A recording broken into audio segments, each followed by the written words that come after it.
Hi, Eddie here with Science of Touch, and I want to take this time to introduce to you a six-stage process to embodiment, working with the mind and the body in certain scientific stages so that we can build and formulate a proper and well-educated embodiment practice.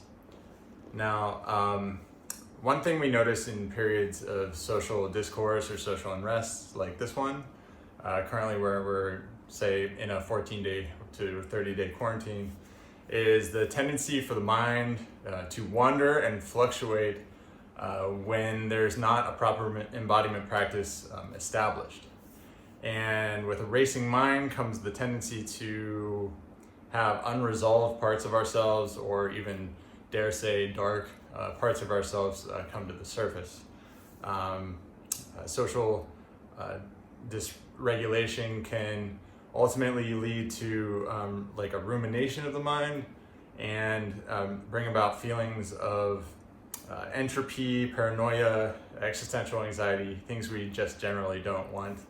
Unfortunately, these can lead down the road to traits such as nihilism, cynicism, escapism, depression, despair, which is really unfortunate. But there is good news, and that is that we have this vehicle that we can use all the time to quell those fluctuations of the mind, and that is the body. And when we have a proper embodiment practice, we can actually say that we are coming from an embodied place. This is really useful when we have a reactionary disposition, when we start to get triggered. All of that kind of relies on using our body as the vehicle to calm the fluctuations of the mind. Embodiment's an important routine to get right then, and you see this across many ancient practices where the body's actually represented as the vehicle to tap into divine aspects of ourselves, or even to godly aspects of ourselves.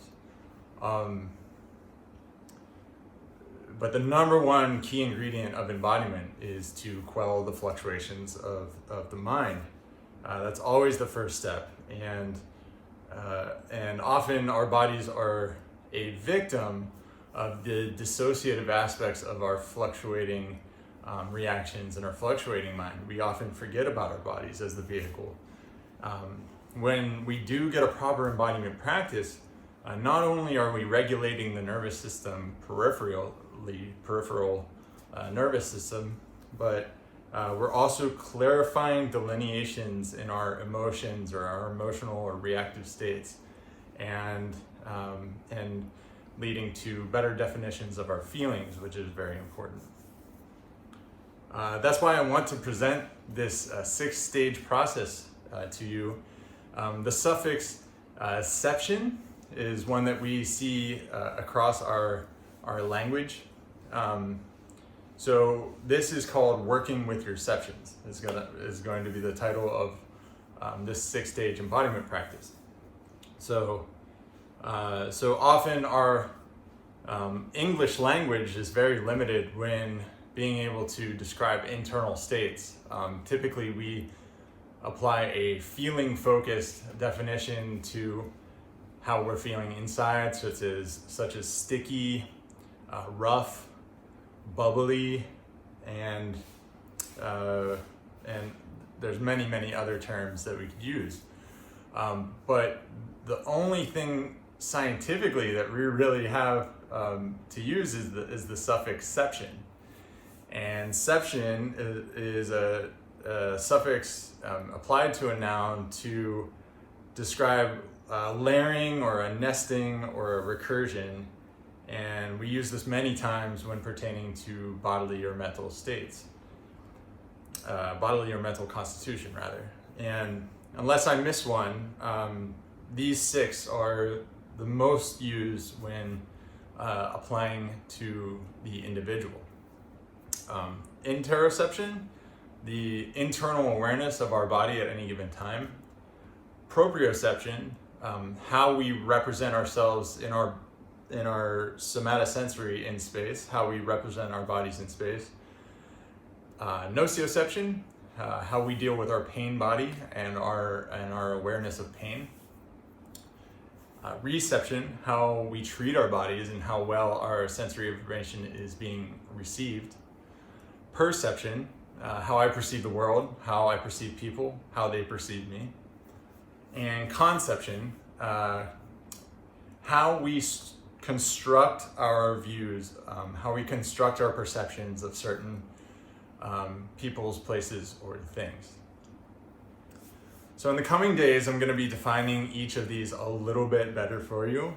And then I'm going to leave the openings into working these Ceptions into your daily routine and your daily embodiment practice. And we'll build a self-care routine from there. And so I think definition is, like I mentioned previously in regards to English language, definition and defining our Ceptions is going to be vitally important into understanding how you feel inside and how you're representing yourself on an internal level to your own reactionary nature outside. And that way we can, when we get all these together, that way we can all get on the same page as to what internal awareness is. And we can work with these tools towards restoring ourselves from our reactive states and our mental fluctuations, leading to a better self and a more embodied practice. So I want to introduce that to you, working with the Ceptions. I'm Eddie at Science of Touch, and we will be in touch regarding these 6 key points. And thank you, and have a wonderful day.